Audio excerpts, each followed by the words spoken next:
सिंधिया संपत्ति विवाद कब सुलझेगा? जितने बड़े लोग उतना बड़ा पैसा, उतना बड़ा विवाद। आज के दौर में अगर किसी के पास 2-4 शहरों में घर हो, बैंक अकाउंट में 4-5 करोड़ रुपए पड़े हों, तो उसके ठाट बाट ही बदल जाते हैं। गैरेज में लग्जरी गाड़ियां होती हैं, 4-5 बॉडीगार्ड आसपास चलते हैं, यानी भौकाल पूरा टाइट रहता है, जलवे जलाल में चलता है आदमी। लेकिन ये तो सिर्फ 4-5 करोड़ की बात। सोचिए, जिसके पास हजारों करोड़ों की पैसे और संपत्ति होगी, उससे कितनी चिंता रहती होगी। इसलिए आज 1-2 करोड़ की बात नहीं करेंगे, हजारों करोड़ रुपए की बात करेंगे। क्या है पूरी खबर और कहां से हजारों करोड़ की बात हो रही है, आप बीजी देख के समझ गए होंगे। चलिए खबर बता देता हूं। देखिए, खबर ग्वालियर से है। ग्वालियर में सिंधिया राजघराना हजारों करोड़ की संपत्ति बंटवारे को लेकर कोर्ट में हाजिरी लगा रहा है। तारीख बदल रही है, पर मामला अब भी लटका हुआ है। ज्योतिरादित्य सिंधिया और उनकी तीनों बुआ यशोधरा राजे, उषा राजे और वसुंधरा राजे के बीच आपसी सहमति तो बन गई है, लेकिन किसे कितनी संपत्ति मिलेगी ये अभी तक साफ नहीं हुआ है। मंगलवार को भी संपत्ति मामले में ग्वालियर जिला अदालत में सुनवाई हुई और ये रिवीजन में ये आदेश हुआ है कि 90 दिन के अंदर अधीनस्थ न्यायालय में कंप्रोमाइज पेश कर प्रकरण का निराकरण। और ये विवाद आखिर क्या है, चलिए ये भी आपको बता देता हूं। लेकिन उससे पहले कुछ तस्वीरों की बात कर लेते हैं। आपको तस्वीर दिखा देता हूं। सिंधिया राजघराने में मेहमानों की खातिरदारी के लिए चांदी से बनी ट्रेन में ड्रिंक्स और ड्राई फ्रूट्स दिए जाते हैं। ये ट्रेन टेबल के चारों तरफ चक्कर लगाकर मेहमानों तक ड्रिंक्स और ड्राई फ्रूट्स पहुंचाती है। चांदी की इस ट्रेन को माधवराव सिंधिया ने 120 साल पहले बनवाया था। चलिए एक और तस्वीर देख लीजिए। यह है मशहूर जय विलास पैलेस, जिसमें लगभग 400 कमरे हैं। कितने कमरे हैं? 400। दरबार हॉल में 3500 किलोग्राम वजन के 2 झूमर लगे, यानी 7000 किलो के झूमर, जो दुनिया के सबसे भारी झूमर में गिने जाते हैं। ऐसा कहा जाता है कि जब इन झूमर को लगाया जा रहा था, तब महाराज को डर था कि कहीं छत ही ना गिर जाए, इसलिए छत की मजबूती परखने के लिए 10 हाथियों को छत पर चढ़ाया गया। राजाओं का भी गजब शौक होता था। और इसी भारी भरकम संपत्ति का ये विवाद 41 साल से चला आ रहा। कितने साल से? 41 साल। संपत्ति को लेकर यह पूरा विवाद 1961 में महाराजा जीवाजी राव सिंधिया के निधन के बाद शुरू हुआ। जीवाजी राव के मौत के बाद ग्वालियर राजघराने की विशाल संपत्ति पीछे छूट गई।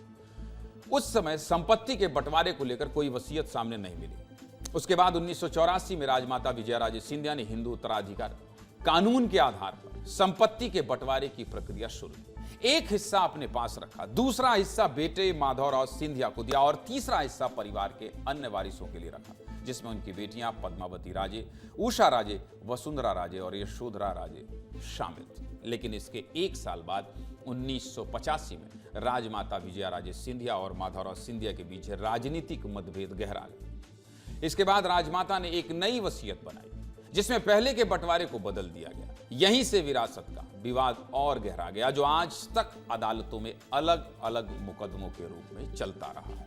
अब इस मामले में ज्योतिरादित्य सिंधिया का क्या दावा है? ज्योतिरादित्य सिंधिया का दावा है कि शाही संपत्ति पर प्राइमोजेनिचर, इसका मतलब क्या होता है भाई, का नियम लागू होना चाहिए। इस नियम के अनुसार विरासत का उत्तराधिकारी परिवार का सबसे बड़ा लड़का होता है। वहीं वसुंधरा राजे, यशोधरा राजे और उषा राजे का पक्ष है कि इस संपत्ति पर हिंदू उत्तराधिकार अधिनियम और राजमाता विजयाराजे सिंधिया की 1985 की वसीयत लागू हो। इसलिए सभी वैध वारिसों को बराबरी का अधिकार मिलना चाहिए।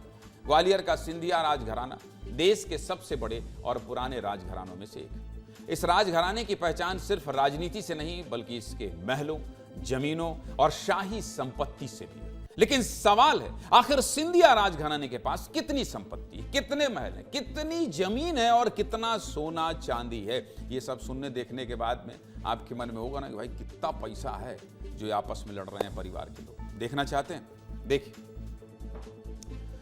सरकारी आंकड़ों के अनुसार ज्योतिरादित्य सिंधिया की कुल घोषित संपत्ति करीब 424 करोड़ रुपया है। वहीं पैतृक यानी खानदानी संपत्ति की कीमत करीब 382 करोड़ रुपए से ज्यादा बताई गई। सिंधिया राजघराने के पास कई ऐतिहासिक महल और हवेलियां हैं, जिनकी संख्या 8 से ज्यादा बताई गई। इनमें ग्वालियर का मशहूर जय विलास पैलेस सबसे खास।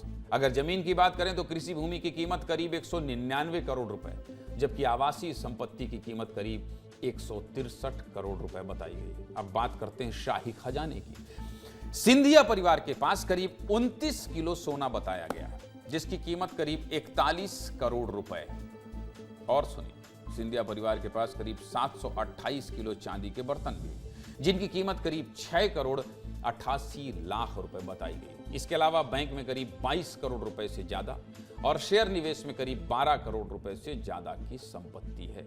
वहीं लेखक रशीद किदवई की किताब द हाउस ऑफ सिंधिया में सिंधिया राजघराने की पूरी विरासत का अनुमान करीब 40,000 करोड़ रुपए तक का बताया गया। हालांकि यह एक अनुमान है, जबकि आधिकारिक रिकॉर्ड में घोषित संपत्ति के आंकड़े अलग हैं। सोचिए, बड़े बड़े लोग, खूब पैसा और विवाद। जब विवाद होता है तो ऐसी सारी संपत्ति बाहर निकल कर आ जाती है। 40,000 करोड़ रुपए मतलब समझ रहे हैं, ये इतना पैसा है कि इससे 3 बुर्ज खलीफा खरीदे जा सकते हैं।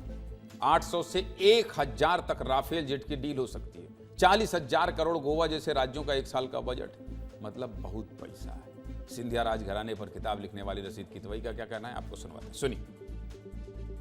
आपको पता होगा कि 1960 के दशक से जो है ये केस चल रहा था और वो जो मामला था उसकी जो अकूत संपत्ति थी वो संपत्ति भी बहुत ज़्यादा बढ़ गई। उसका आकलन करना भी इस समय मुश्किल है। मोटे मोटे तौर पे 40,000 करोड़ कहा जा रहा है। अब ये तो कानून और अदालत का मामला है, इस पर कुछ टिप्पणी करना उचित नहीं। सीधे मुद्दे की बात क्या है? सीधे मुद्दे की बात यही कि बहुत पैसा है भाई, जो मैंने आपको बताया, और पैसा इतना ज़्यादा है तो विवाद भी लंबा चल रहा है।